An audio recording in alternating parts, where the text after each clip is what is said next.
Iran और Israel के बीच युद्ध विराम जारी है, फिर भी दोनों ओर से बयानबाजी तेज है। लेकिन अब भी सवाल कई हैं कि इजराइल ने 13 जून को ईरान में इतना बड़ा हमला किया कैसे और किन किन हथियारों का इस्तेमाल किया, जिससे ईरान पूरी तरह से थर्रा उठा।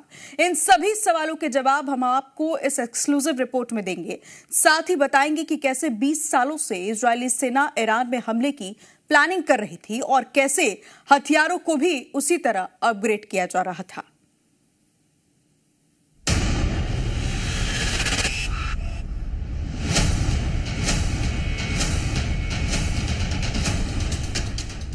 बीस सालों से इजराइल ने की हमले की तैयारी।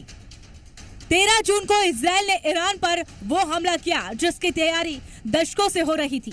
ऑपरेशन एम कलावी और राइजिंग लॉयन के जरिए इजराइल ने सिर्फ ईरान के परमाणु ठिकानों को बल्कि उसकी सैन्य और आतंकी बुनियादों को भी झंझोड़ कर रख दिया है।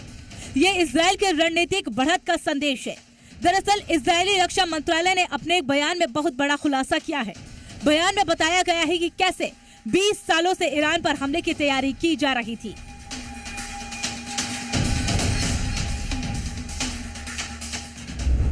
ईरान में हमले के लिए 20 सालों से तैयारी चल रही थी। सैन्य टेक्नोलॉजी को हमले के लिए अपग्रेड किया जा रहा था, जिससे ईरान में भारी तबाही मचाई गई। ईरान के पलटवार का भी पूरा अंदाजा लगा लिया गया था, जिससे ईरानी हमले में होने वाले नुकसान को कम किया गया। 20 सालों में खुद भी बनाए घातक बम। आईडीएफ यानी इजरायली रक्षा बलों ने इसे पूर्व आक्रमण बताया है, जिसका मतलब है कि पहले हमला करो ताकि दुश्मन जवाब न दे सके। ऐसे में इजराइल की 20 सालों की तैयारी काम आई और ईरान के परमाणु ठिकानों को लेकर, सैन्य ठिकानों को लेकर पूरी तरह से नेस्तनाबूद कर दिया। गौरतलब है कि इजराइल ने न सिर्फ अमेरिका से हथियार खरीदे, ईरान को दहलाने के लिए खुद भी बड़े बड़े बम इन 20 सालों में तैयार किए।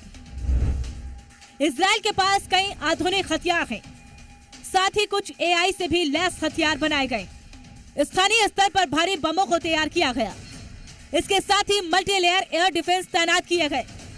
यानी पिछले 20 सालों से ईरान को दहलाने की प्लानिंग चल रही थी और यही कारण है कि आईडीएफ ईरान में सफल हमले करने में कामयाब रहा, क्योंकि इजरायली सेना के पहले ही हमले में ईरानी सेना पूरी तरह से बिखर गई।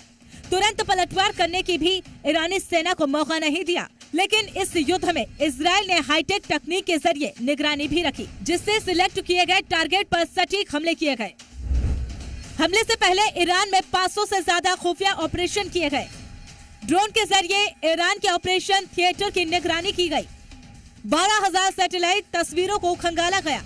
एआई के रियल टाइम टारगेट सिलेक्शन किए गए। इलेक्ट्रॉनिक जैमिंग ने जंग में निर्णायक भूमिका निभाई।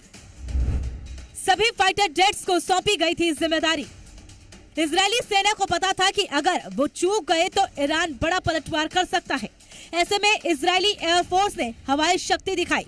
सभी फाइटर जेट्स को अलग अलग जिम्मेदारी सौंपी गई, जिससे ईरान के तुरंत पलटवार को टाला गया। F-35 से F-16I तक फाइटर जेट्स को टारगेट सौंपे गए थे कि उन्हें ईरान के भीतर क्या क्या करना है, जिससे कट्टरपंथी शासन की कमर तोड़ दी गई। F-35I ADIR से ईरान में गहरे हमले किए गए। F-15I RAM से भारी बमबारी की गई। F-15C BSZ से लंबी दूरी के लक्ष्यों को निशाना बनाया। F-16C बराक F-16I सूफा से टारगेटेड स्ट्राइक की गई। भारी बम मिसाइलों से ईरान को दहलाया। इजराइल के सभी फाइटर जेट्स ने मिसाइल लेकर अब भारी उड़ान भर दी थी और ईरान में तबाही की कहानी लिख रहे थे। ऐसे में ईरान के खिलाफ इजराइल की ये कार्रवाई कोई अचानक फैसला नहीं था, बल्कि 20 सालों की सटीक और रणनीतिक तैयारी का परिणाम थी, जिसने ईरानी सुप्रीम लीडर अयतुल्लाह खामेनी की परमाणु हथियारों को पाने की सनक को दफन कर दिया है। ब्यूरो रिपोर्ट, जी मीडिया।